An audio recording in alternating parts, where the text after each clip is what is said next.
William Elliott rower. William Elliott was born at Hay Farm, Northumberland, 28 November 1849, and was the professional sculling champion of England. He stood 5 feet 7 and 1/2 inches in height, and untrained he weighed 176 pounds, trained 167 pounds. Rowing career. Elliott began his rowing career in 1875 when he defeated William Martin of Blyth and afterwards J. Hogarth, the champion of the Wear. His third race was with J. Finnegan, who defeated him after a desperate race.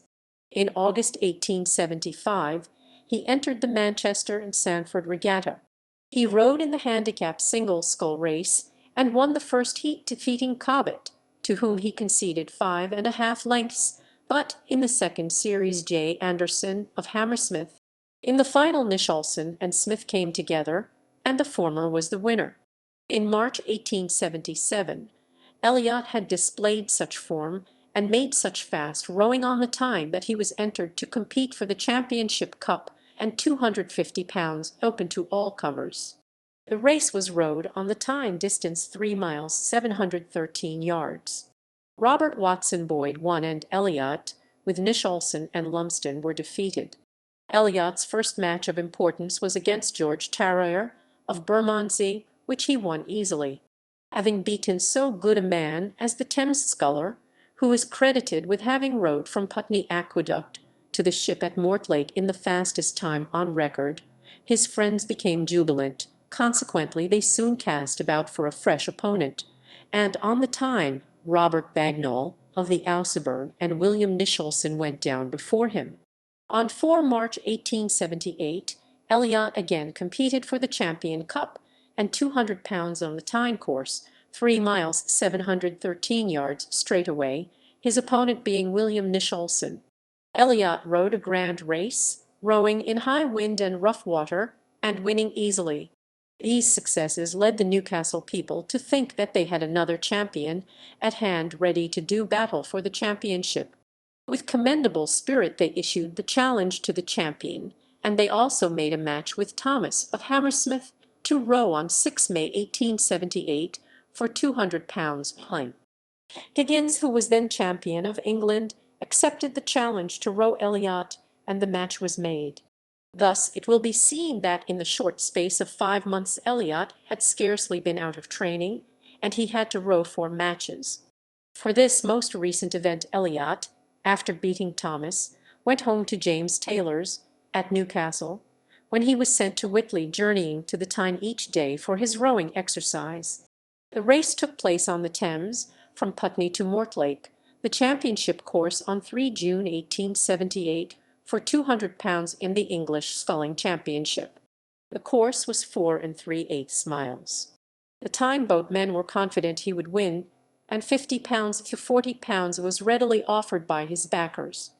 On the day of the race Elliott looked big, and did not take so well in the preliminary spin as Higgins, who never appeared in such good trim for a sculling race before, and the offers of 7 to 4 on Elliott, which were then current, found more takers. Elliott gained 2 lengths on the first mile, then Higgins took the lead, and reached Barnes Railway Bridge in 20 minutes 13 seconds, Elliott then being 1 minute 13 seconds in the rear, and finally Higgins passed the judge, Mr. Moore, of the London Rowing Club, opposite the ship, a winner by about 600 yards, his time for the whole course being 20. There was never a North v. South struggle in which more money was speculated in Newcastle than on this occasion. The coin was fairly piled on Elliott, until at one time as much as 2 to 1 was laid on the Blyth sculler. Bookmakers, however, did not tire of accepting the odds, and were enabled to reap a slight profit through telegraphing to Putney to be on at the starting price. This might possibly account for the position which Elliott occupied when the race was begun.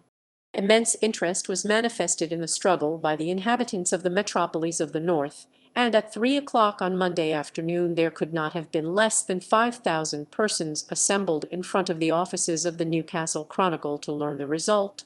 The liveliest excitement prevailed in the crowd, and as much as 5 to 1 was laid on Elliott by one sanguine individual. When the telegram, Higgins won easily, was exhibited therefore. The people were perfectly paralyzed, and for a long time they treated the thing as a practical joke. Elliott was not satisfied with his defeat, for he issued the following challenge: William Elliott of Blyth will row any South Country colour a match over the Tyne Championship course in 2 months' sick time for £200 a side. Higgins wanted to row on the Thames, and no match was then made. Thames International Regatta. On 31 August 1878, Elliott entered the single scull race at the Thames International Regatta against J. Higgins, and defeated him easily over the Thames Championship course, and with Nicholson, Boyd, and Lumsden won the 4-oared championship. After this race Elliott accepted a challenge from Higgins to row for £200 in the Championship of England, and the race took place on 17 February 1879. Elliott was victorious in a time of 22 minutes 1 second. See also English Sculling Championship. Elliott was a well-formed, muscular athlete, and the fastest oarsman in Great Britain, and boating men both on the Thames and Tyne were confident Like could outrow anyone. However, Elliott was beaten for the championship by Ned Hanlon on 16 June 1879. The stake was £200 a side.